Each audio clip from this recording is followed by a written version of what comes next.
Shalom saudaraku dimanapun saudara berada. Jumpa kembali dalam program New Day New Blessing. Damai sejahtera Tuhan dan kebaikan Tuhan senantiasa berlimpah dalam hidup saudara semua. Itu yang menjadi doa dan kerinduan kami. Mari dalam waktu yang singkat ini siapkan hati kita. Kita akan memuji, menyembah Tuhan dan berdoa dan merenungkan sebagian firman Tuhan. Dan saya percaya dalam firman Tuhan selalu ada berkat yang tersedia bagi saudara dan saya mengasihi Tuhan. Mari kita berdoa. Terima kasih Bapa, kami kembali bersyukur Tuhan, sebab kami merasakan kebaikan penyertaan dan perlindungan Tuhan dalam hidup kami. Engkau Bapa kami yang selalu menyediakan yang terbaik bagi setiap anak-anak-Mu yang berharap dan mencari Engkau. Terima kasih Bapa, terpujilah nama-Mu. Di dalam nama Tuhan Yesus Kristus kami berdoa dan mengucap syukur. Haleluya. Amin. Roh Kudus hadir di sini, mengalir di bait suci. Perkara ajaib pun terjadi, kuasa mujizat nyata, karena Roh Allah sedang bekerja. Roh Kudus hadir di sini, mengalir di bait suci. Perkara ajaib pun terjadi, kuasa mujizat nyata, karena Roh Allah sedang bekerja. Tiada yang mustahil dan tiada yang sukar bila Roh Allah turut bekerja.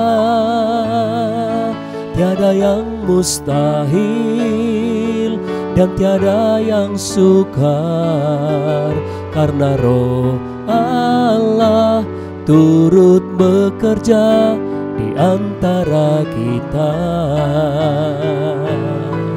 Tiada yang mustahil dan tiada yang sukar bila Roh Allah turut bekerja. Tiada yang mustahil dan tiada yang sukar, karena Roh Allah turut bekerja di antara kita. Karena Roh Allah turut bekerja di antara kita.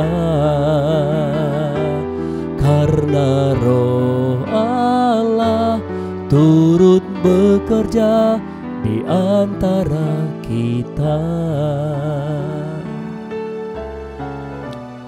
Ini yang menjadi doa kami. Roh-Mu bekerja Tuhan, tiada yang mustahil bagimu.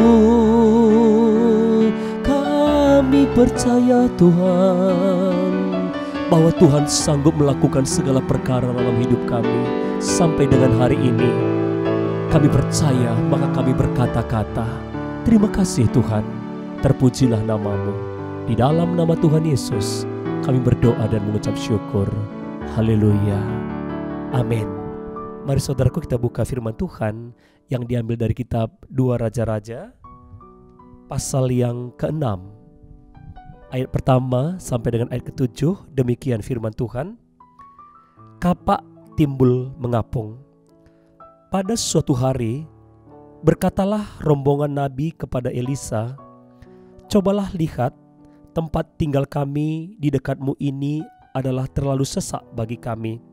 Baiklah kami pergi ke sungai Yordan dan masing-masing mengambil 1 balok dari sana, supaya kami membuat tempat tinggal untuk kami. Jawab Elisa, pergilah. Lalu berkatalah seorang, silahkan ikutlah dengan hamba-hambamu ini. Jawabnya, baik, aku akan ikut. Maka ikutlah ia dengan mereka. Setelah mereka sampai di sungai Yordan, mereka pun menebang pohon-pohon, dan terjadilah ketika seorang sedang menumbangkan sebatang pohon, jatuhlah mata kapaknya ke dalam air, lalu berteriak-teriaklah ia, "Wahai tuanku, itu barang pinjaman." Tetapi berkatalah abdi Allah, "Kemana jatuhnya?" Lalu orang itu menunjukkan tempat itu kepadanya. Kemudian Elisa memotong sepotong kayu, lalu dilemparkannya ke sana, maka timbullah mata kapak itu dibuatnya. Lalu katanya, "Ambillah." Orang itu mengulurkan tangannya dan mengambilnya. Saudaraku, saya pernah dulu ketika saya membaca Alkitab ini, sesuatu yang gak masuk akal. Saudara bayangkan sepotong besi jatuh ke sungai. Tetapi saudaraku, mujizat terjadi. Kapak yang seharusnya tidak mungkin terapung sesuai dengan apa yang kita baca di Alkitab tadi, kapak itu mengapung. Ini kan bertolak belakang dengan hukum alam. Nah, saudaraku, beberapa hari ini saya renungkan, kalau Tuhan bekerja, apa yang disangka hilang dan tenggelam, itu bisa Tuhan kembalikan atau munculkan kembali. Termasuk impian, harapan, dan doa-doa saudara. Apa yang disangka hilang, apa yang rasanya tidak mungkin, Tuhan bisa bekerja dengan caranya. Ada beberapa hal yang luar biasa di ayat ini. Rombongan Nabi itu punya masalah. Karena tempat yang mereka tinggal, artinya orang semakin banyak, tidak muat lagi tempat itu. Ketika mereka punya masalah, mereka tidak meratapi masalah mereka, tapi mereka berpikir apa yang harus mereka lakukan. Dan mereka hendak memotong kayu. Bayangkan, untuk memotong kayu saja mereka tidak punya kapak sendiri. Mereka harus pinjam. Ya. Dan ketika mereka bekerja, kapak pinjaman itu jatuh dan tenggelam. Makanya orang itu tadi berteriak-teriak karena dia tahu itu bukan milik dia, tapi milik orang lain. Ketika ngomong kepada Elisa, dia jujur. Dia bilang itu barang pinjaman. Ya, itu bukan milik saya. Dan akhirnya Nabi itu melemparkan sepotong kayu dan kapak itu mengapung. Saudaraku, kalau kita ingin melihat mujizat yang tidak lazim, kalau saya baca di sini, saya menemukan sebuah kata yang begitu menjadi inspirasi bagi saya. Mereka jujur dengan keadaan mereka dan mereka tidak malu bahwa mereka itu meminjam sesuatu. Kadang-kadang saudaraku, tidak sedikit atau bahkan kadang diperhadapkan kepada kita. Kita malu kalau yang kita pakai itu atau kita pinjam, ya, atau mungkin untuk berusaha kita pernah pakai uang orang, atau mungkin uang yang kita pakai itu sekarang tenggelam atau hilang, ya. Tapi saya percaya, kalau saudara tahu itu bukan punya saya harus kembalikan. Saya yakin Tuhan pasti tolong saudara. Ya. Tuhan itu pingin kejujuran kita. Tuhan itu pingin kita tidak malu ngomong dengan keadaan kita. Kadang-kadang ada orang yang sudah mengalami kesulitan tapi dia gengsi.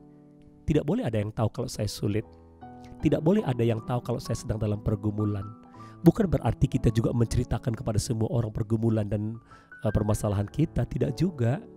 Ya, saya tidak membahas itu, tetapi yang saya bahas adalah jujur dengan diri sendiri dan jangan malu kalau kita sedang dalam kesulitan. Apalagi kalau ada orang tanya. Kalau nggak ditanya orang ya kita diam saja. Tapi kalau ada orang nanya, gimana sekarang? Oh, saya baik-baik aja kok, saya nggak kekurangan ini. Padahal kita sedang dalam kesulitan.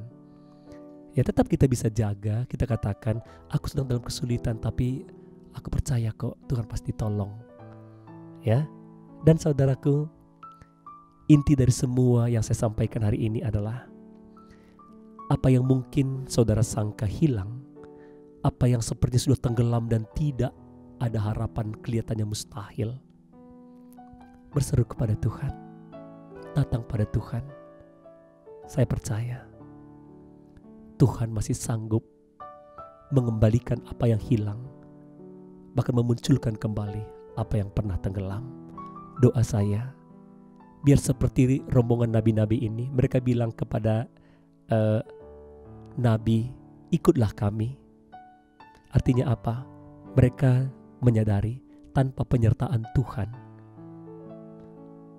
tidak mungkin mukjizat terjadi. Sertakan Tuhan dalam apapun yang saudara doakan, harapkan. Dan saya berdoa supaya kita semua boleh melihat pertolongan dan mukjizat Tuhan terjadi pada saudara. Mari kita berdoa. Terima kasih Tuhan Yesus. Bangkitkan iman kami semua Tuhan, bahwa Allah yang kami sembah adalah Allah pembuat mukjizat, bahwa bagi Tuhan tidak ada yang mustahil. Apa yang kami sangka hilang, apa yang kami sangka sudah tenggelam, Tuhan sanggup kembalikan dan memunculkan. Berkati anak-anak-Mu Tuhan, urapi dengan Roh Kudus-Mu, supaya kami boleh percaya Tuhan akan setiap firman yang Kau sampaikan. Usaha pekerjaan rumah tangga, rencana-rencana, bahkan apa yang pernah hilang dalam diri anak-anak-Mu yang menjadi milik mereka, Tuhan kiranya kembalikan. Dalam nama Tuhan Yesus kami berdoa dan bersyukur. Haleluya. Amin. Tuhan memberkati saudaraku, tetap semangat dalam Tuhan.